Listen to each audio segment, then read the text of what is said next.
بسم اللہ الرحمن الرحیم الحمد للہ رب العالمین والعاقبۃ للمتقین والصلاة والسلام علی سید الانبیاء والمرسلین وعلی آلہ واصحابہ اجمعین اما بعد۔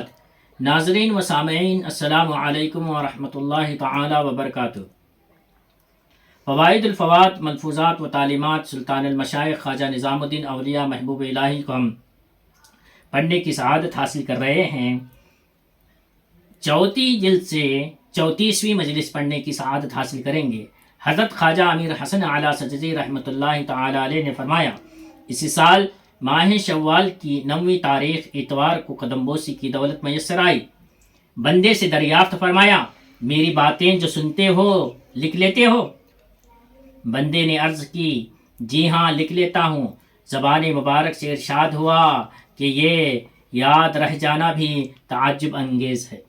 جو سنے وہ یاد بھی کر لیتے ہوئے بڑے تعجب کی بات ہے۔ بندے نے عرض کی، سب یاد رہتا ہے، اور جہاں یاد نہیں رہتا اور ٹھیک طرح لکھنے سے رہ جاتا ہے، خالی جگہ چھوڑ دیتا ہوں تاکہ دوبارہ سننے کا موقع مل جائے۔ دوبارہ سننے کا موقع مل جائے تو لکھ لوں گا۔ جیسے گزشتہ مجلس میں آپ نے فرمایا تھا، ایک دفعہ رسول علیہ السلام نے حضرت عائشہ سے کہا تھا کہ سورج کے سامنے مت بیٹھو، اس سے چہرے کی تراوت یعنی تازگی جاتی ہے۔ بندے کو خیال آیا کہ پوچھوں کہ یہ حدیث کس طرح ہے۔ زبان گوہر بار سے ارشاد ہوا، میں نے یہ حدیث کسی کتاب میں نہیں دیکھی، البتہ مولانا علاء الدین اصولی سے سنی ہے، جو بدایوں میں میرے استاد تھے اور بڑے بزرگ اور کامل حال ہوئے ہیں۔ مولانا علاء الدین سے میں نے سنی تھی۔ یہاں سے مولانا علاء الدین رحمۃ اللہ تعالی علیہ کے اوصاف حمیدہ کا ذکر نکلا۔ ارشاد ہوا، وہ بڑے بزرگ آدمی تھے، بس کسی کا ہاتھ نہیں پکڑا تھا، یعنی کسی کے مرید نہیں ہوئے تھے۔ اگر کسی کے مرید ہو جاتے تو کامل حال شیخ ہوتے۔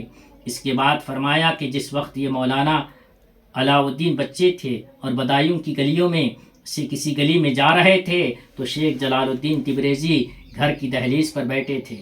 جب ان کی نظر مولانا پہ پڑی تو انہوں نے بلایا اور جو لباس خود پہنے ہوئے تھے ان کو پہنا دیا۔ خواجہ ذکرہ اللہ بالخیر نے فرمایا، یہ سارے اوصاف اور اخلاق اسی کی برکت تھے۔ مولانا جلال الدین تبریزی نے انہیں جو اپنا لباس پہنایا تھا یہ اسی کی برکت تھی۔ اس وقت یہ حکایت بھی بیان فرمائی کہ ان مولانا علاء الدین کے پاس ایک بڑھیا لونڈی تھی جو نئی لونڈی بنائی گئی تھی اور بدایوں کے قریب مواس پناہگاہ کی جگہ کو کہتے ہیں، غالباً یہ کوئی گڑی وغیرہ ہوگی، جس کو کاتیر کہتے ہیں۔ شاید لونڈی اس مواس کی رہنے والی تھی۔ ایک روز یہ لونڈی رو رہی تھی۔ مولانا علاء الدین نے پوچھا، کیوں روتی کیوں ہے؟ بولی، میرا ایک لڑکا ہے، اس سے بچھڑ گئی ہوں۔ مولانا نے کہا، اگر میں تجھے تالاب تک پہنچا دوں جو شہر سے ایک کوس ہے اور کاٹھیر کے راستے پر ہے، وہاں سے آگے اپنے گھر کا راستہ تو جانتی ہے؟ بولی، جانتی ہوں۔ مولانا سحری کے وقت اس کو گھر سے لے گئے اور اس تالاب کے پاس لے جا کر چھوڑ دیا۔ خواجہ ذکرہ اللہ بالخیر جب اس بات پر پہنچے تو آنکھوں میں آنسو بھر لائے اور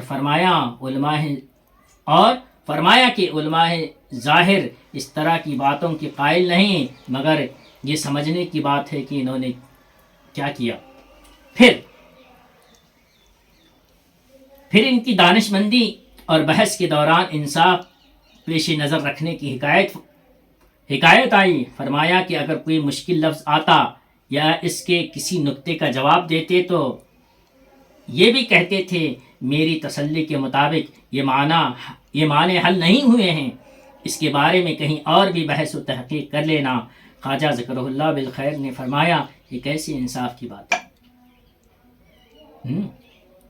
پڑھاتے کوئی مشکل لفظ آ جاتا، ان کی تسلی کے مطابق اس کا معنی نہیں ہوتا تو کہتے کہیں اور سے دیکھ کے اس کا خلاصہ کر لینا۔ انہی معنی کی مناسبت سے حکایت بیان فرمائی۔ ایک دفعہ یہ مولانا علاء الدین ایک نسخے کا مقابلہ کر رہے تھے، ایک نسخے سے دوسرے نسخے کو دیکھ رہے تھے۔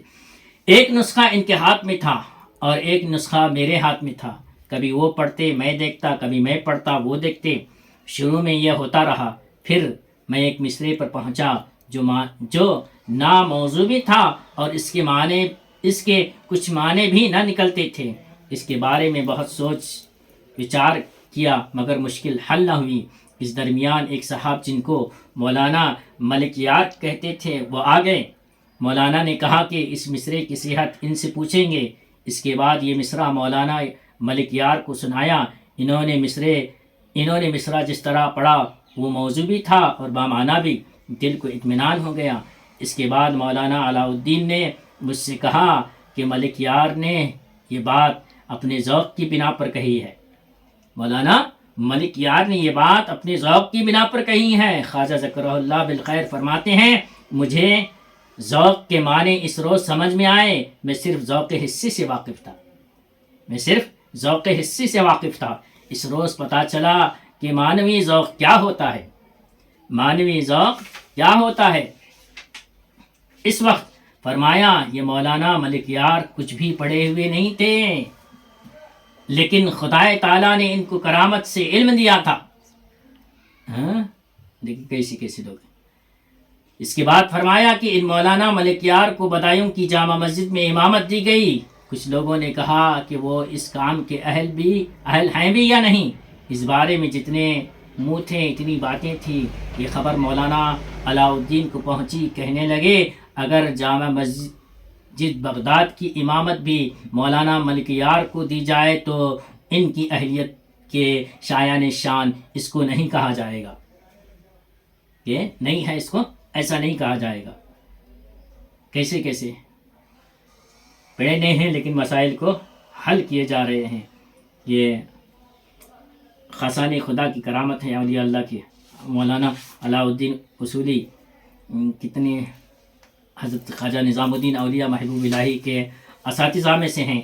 ان کی حکایت، ان کے بارے میں ہم نے آج پڑھا۔ پچھلی حدیث میں ایک بات ہم نے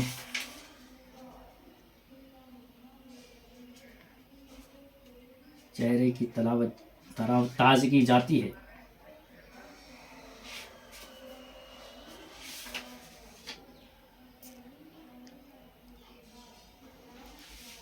بہرحال ہم اللہ سے دعا کرتے ہیں اللہ تبارک و تعالی ہمیں ان ملفوظات کو پڑھنے، سمجھنے، سمجھانے کی توفیق عطا فرمائے اور ان کی برکتیں، ان کا فیضان اللہ تبارک و تعالی ہم سبوں کو عطا فرمائے۔